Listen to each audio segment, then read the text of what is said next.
Blessings, everyone. This is the Prophet Lawrence Anderson. Once again, like I said, I'm in the absence of my wife. She's at work right now. And like I was saying,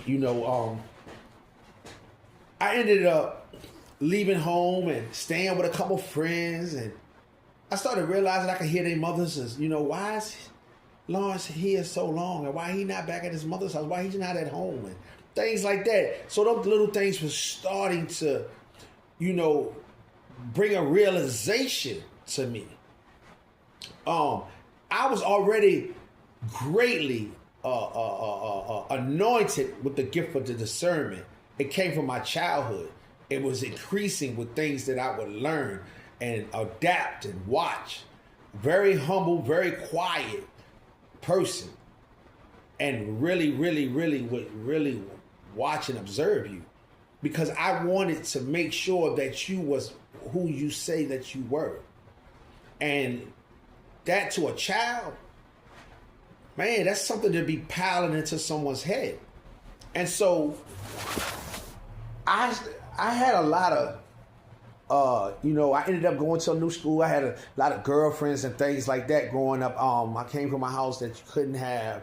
My mother wasn't with that, having sex. I ended up losing my virginity at 16. I didn't have sex again until I was 21. But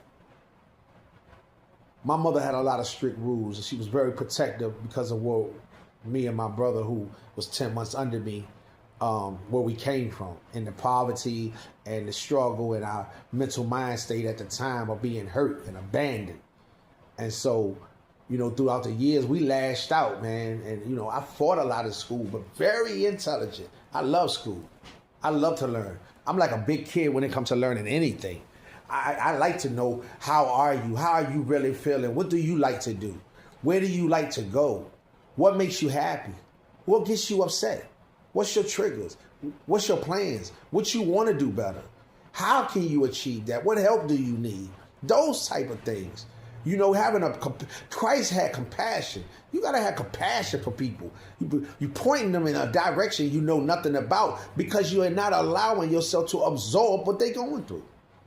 And so, as I continue to, I got locked up, man. I did 3 years and 3 months.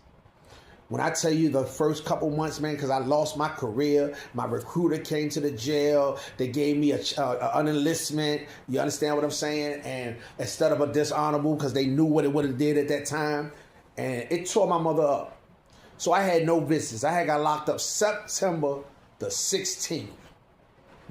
And I didn't come home until 3 years later.